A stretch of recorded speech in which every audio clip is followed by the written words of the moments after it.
Hello everyone, welcome to my channel entertaining woods, world of entertainment.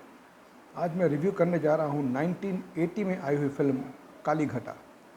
Shashi Kapoor, Danny, Rekha double role में थी। रेखा अरुणा ईरानी, जगदीप, ललिता पवार, ए के हंगल, ये इनकी फिल्म के मुख्य कलाकार थे। ये एक रोमांटिक थ्रिलर है।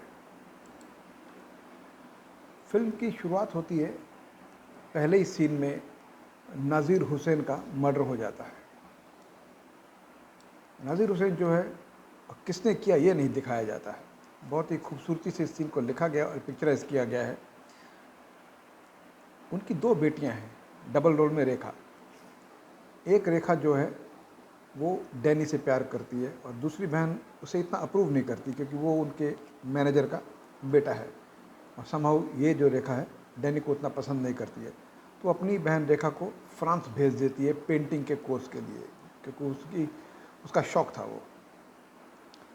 और यहीं पर उनकी मुलाकात एक मिस्टीरियस मैन शशि कपूर के साथ होती है, जो काफ़ी रहस्यमय लगता है, कम बातें करता है, कहीं भी प्रकट हो जाता है। दो चार मुलाकातें होती हैं और रेखा को शशि कपूर से प्यार हो जाता है।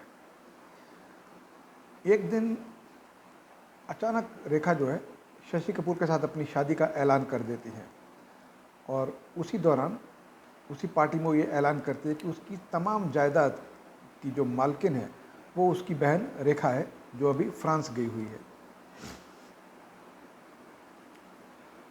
और उसी दौरान एक पुलिस इंस्पेक्टर भी आता है पार्टी में और अचानक शशि कपूर वहाँ से गायब हो जाते हैं, तो उससे मुलाकात नहीं होती। इंस्पेक्टर भी छोटे से टाइम के लिए आता है और निकल जाता है।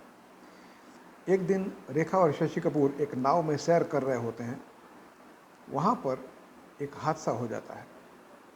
रेखा को कोई पानी में धक्का मार देता है और उसकी जान से मारने के लिए रेखा को, और गिरते समय जब पानी में होती है रेखा, तो वो उस इंसान की एक झलक देख लेती है कि किसने उसे धक्का मारा है। उसके हिसाब से वो शशि कपूर है और लोग अब ये समझते हैं कि रेखा डूबकर मर गई है। और वहाँ फ्रांस से उसकी जो बहन रेखा है वो वापस आती है, तो देखती है कि ये जो रेखा है जो जिंदा है अभी, ये अरुणा ईरानी के घर में ठहरी हुई है। और वहाँ ये जो फ्रांस से रेखा है ये उसका रूप लेकर अपने एस्टेट वापस आ जाती है, ये जानने के लिए कि कौन है जो उसे मारना चाहता है और क्यों मारना चाहता है। वहाँ आकर देखते हैं कि शशि कपूर भी वहाँ मौजूद है, जिसका शक जा रहा है डैनी के ऊपर, क्योंकि शशि कपूर कहता है कि उसे भी किसी ने कुछ नशा करा दिया था और उसकी नींद लग गई थी, और जब उसे भी पानी में फेंका गया तो उसकी आँख खुलती है। तो यहाँ तक सब ठीक लगता है। अब डैनी जो है वो शशि कपूर को किलर समझ रहा है, शशि कपूर डैनी को किलर समझ रहा है। यहाँ पर आकर गुत्थी बनना शुरू होती है। रेखा जो है वो शशि कपूर पर डाउट करती है। डैनी जो है इस रेखा को अपनी गर्लफ्रेंड समझ कर उसे बोलता है कि अब बी वेरी केयरफुल क्योंकि अब शशि कपूर तुमसे प्यार का नाटक करेगा, तुम्हें भी मार देगा, क्योंकि जायदाद अब तुम्हारे नाम है। तो रेखा उसको उस पर शक भी होना शुरू हो जाता है। अब इसके बाद क्या होता है, कौन है खूनी, किसने इनके पिता को मारा था, रेखा का खून किसने किया था, और शशि कपूर जो बोल रहा है उसमें कितनी सच्चाई है, डैनी वाकई हत्यारा है या कोई और इसके पीछे है। बाकी के करीब 45 मिनट में इस फिल्म में सारे सवालों के जवाब मिलते हैं। वेद राही, उन्होंने इस फिल्म की स्टोरी, स्क्रीन प्ले लिखा है, प्रोड्यूसर भी खुद है, डायरेक्टर भी खुद है। बहुत सारी रिस्पॉन्सिबिलिटी उन्होंने ले ली है इस फिल्म की। तो स्टोरी और screen play is a mix bag. Film के शुरू के आधे पौने घंटे तक तो फिल्म दर्शकों को बांध कर रखती है और फिर धीरे धीरे पकड़ खोने लगती है।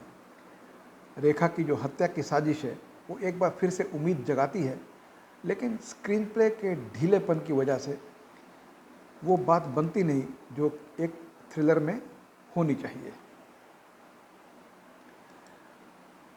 एक थ्रिलर में बहुत ही एंगेजिंग ओपनिंग सीक्वेंस होना चाहिए और बहुत ही एंगेजिंग मिडिल पोर्शन और एक्साइटिंग क्लाइमैक्स होना चाहिए।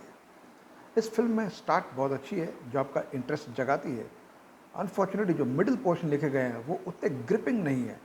लेकिन फिर भी आप उम्मीद करते हैं कि जब क्लाइमैक्स होगा तो वहाँ आपको सरप्राइज़ देखने को मिलेगा।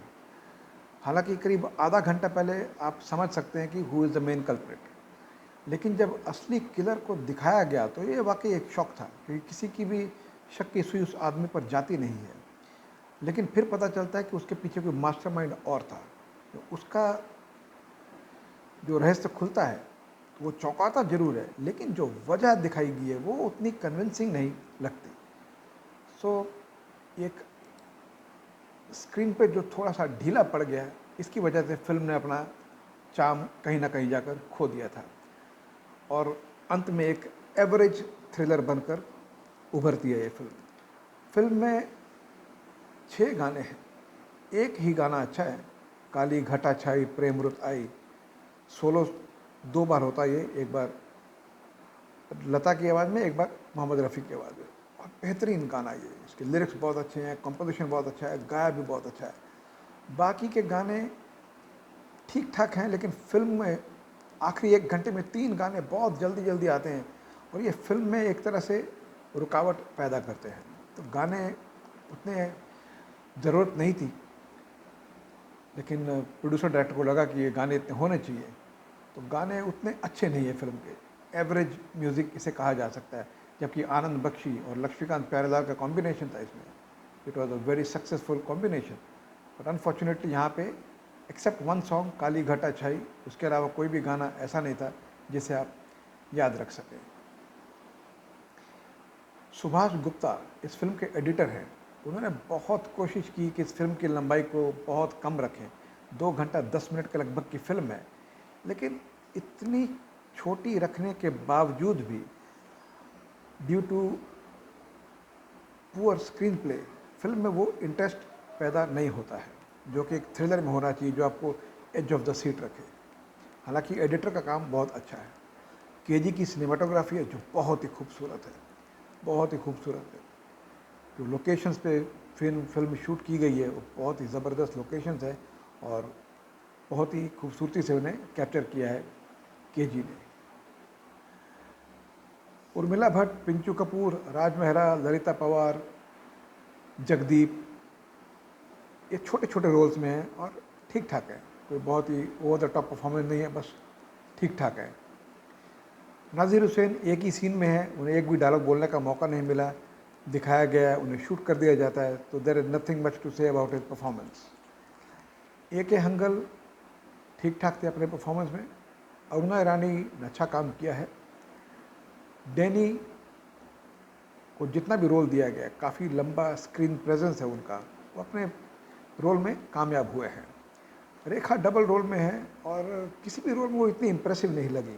हालांकि खूबसूरत बहुत लगी है, बहुत ही अच्छी एक्ट्रेस हैं, या शायद उनके कैरेक्टर्स ऐसे थे दोनों कि वो वैसी परफॉर्मेंस दे नहीं पाई जैसे कि हम रेखा जैसे कैलिबर की एक्टर से उम्मीद करते हैं। But performance was not bad, it was a good performance. लेकिन when you talk about actress like Rekha, तो आप एक ज़बरदस्त परफॉर्मेंस की उम्मीद करते हैं, वो बात नहीं थी। शशि कपूर जो फिल्म के मेन हीरो हैं, उनका परफॉर्मेंस अच्छा है, बहुत ही अच्छा काम किया उन्होंने। इस फिल्म में 2-3 एक्शन सीक्वेंसेस है, लेकिन वो उतने दमदार नहीं लगे, वो मज़ा नहीं आया वो एक्शन सीक्वेंस। वीरू देवगन के एक्शन है, लेकिन देखकर उतना मज़ा नहीं आया इस फिल्म के एक्शन सीक्वेंसेस को। तो इन शॉर्ट, काली घटा एक ऐसी रोमांटिक थ्रिलर है जो बहुत ही बेहतरीन थ्रिलर बन सकती थी अगर स्क्रीन प्ले पर थोड़ी सी और मेहनत की गई होती। अनफॉर्चुनेटली ये एक एवरेज थ्रिलर बनकर ही उभरती है।